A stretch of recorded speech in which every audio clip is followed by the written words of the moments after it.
નમસ્કાર મિત્રો, આપનું સ્વાગત છે અમારી યુટ્યુબ ચેનલ ડીકે એજ્યુકેશન પર। તો મિત્રો, આજે આપણે વિડીયોની અંદર ગુજરાત ગૌણ સેવા પસંદગી મંડળ દ્વારા લેવામાં આવેલી સીસીસી એક્ઝામની પરીક્ષા ફી પરત કરવા બાબત જે પરિપત્ર જાહેર કરવામાં આવે તે પરિપત્ર વિશેની સંપૂર્ણ માહિતી જોઈશું।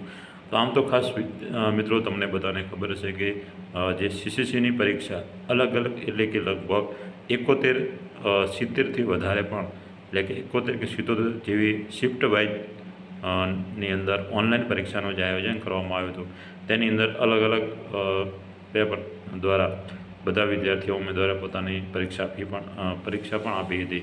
તો હવે જે પરીક્ષાની જે સંપૂર્ણ જે પરીક્ષા લેવા માટેનું જે આયોજન હતું તે પણ હમણાં પૂર્ણ થઈ ગયું છે। પણ ટૂંક સમયની અંદર તેનું મેરિટ લિસ્ટ પણ જાહેર કરવામાં આવશે। 40% જે માર્ક્સ હતા તે પાસ 40% જે પાસ રાખવામાં આવ્યું હતું તેના આધારે હવે કેટલા ઉમેદવારોને કેટલા માર્ક્સ આવશે તે વિશેનું મેરિટ જાહેર થશે અને પછી મેઇન્સ પરીક્ષા બધા ઉમેદવારો આપી શકશે।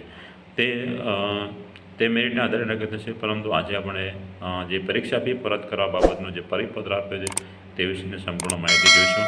તો વિડીયો સ્ટાર્ટ કરીએ તે પહેલાં મિત્રો, તમે જો અમારી ચેનલ પર પહેલી વખત આવ્યા હો તો ચેનલ લાઇક કરો, સબસ્ક્રાઈબ કરો, બાજુમાં આવેલા બે આઇકનને પ્રેસ કરો જેથી તમને નવા વિડીયોની અપડેટ મળી રહે। તો ખાસ જોઈએ, ગુજરાત ગૌણ સેવા પસંદગી મંડળ દ્વારા જે જાહેરાત ક્રમાંક 212 જાહેર ક્રમાંક અનુસાર જે સીસીની પરીક્ષા લેવામાં આવે છે તેની અંદર બધા જ ઉમેદવારોએ જે પરીક્ષા ફી હતી તે ફી અંદર ભરી હતી તે પરીક્ષા ફી રિફંડ કરવા બાબતે જે પરિપત્ર તે ખાસ આપણે જોઈએ તે વિશેની પહેલાં સંપૂર્ણ માહિતી જોઈ લઈએ।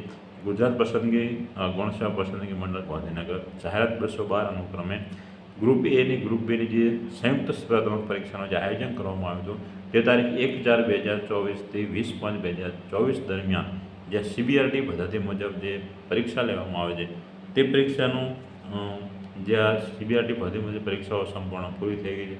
હવે તે પરીક્ષાની અંદર ભરેલી જે ઓનલાઈન ફી હતી તે ફી હવે રિફંડ પાછી આપવા બાબતનો જે પરિપત્ર જોઈએ કે સંયુક્ત સ્પર્ધાત્મક પરીક્ષાના કાર્યક્રમ દરમિયાન જે ઉમેદવારો પરીક્ષામાં ઉપસ્થિત રહ્યા હતા તે ઉમેદવારોને તેઓ ભરેલ પરીક્ષા ફી તેઓ જે ખાતામાંથી પરીક્ષા ફી ભરેલ છે તે જ ખાતામાં ઓનલાઈન પેમેન્ટના માધ્યમથી પરત જમા કરવાની કાર્યવાહી શરૂ કરવામાં આવી છે કે જે ખાતાની અંદરથી તમે તમારી જે પરીક્ષા ફી હતી તે તમે ભરી છે તે જ ખાતામાં તમારી પરીક્ષા ફી પાછી જમા થશે।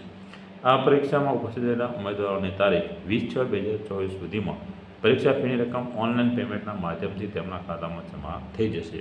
જો કોઈ ઉમેદવારની પરીક્ષા ફી પરત ન મળે તો તેવા સંજોગોમાં ઉમેદવારે તારીખ 21/6/2024થી 30/6/2024 સુધી દરમિયાન મંડળને રજૂઆત કરવાની રહેશે। એટલે કે ખાસ બધા જ ઉમેદવારોને 20 જૂન સુધી જે પરીક્ષા ફી છે તે પાછી પોતાના ખાતાની અંદર મળી જશે।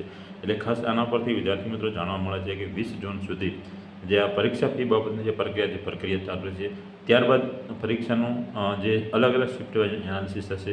એનાલિસિસ થયા પછી તેનું મેરિટ જાહેર કરવામાં આવે છે અને મેરિટ જાહેર કરીને ટૂંક સમયની અંદર જે મેન્સ પરીક્ષાનું જે આયોજન છે મેન્સ પરીક્ષાની તારીખ જાહેર કરવામાં આવે છે અને મેરિટ પણ જાહેર થઈ જશે।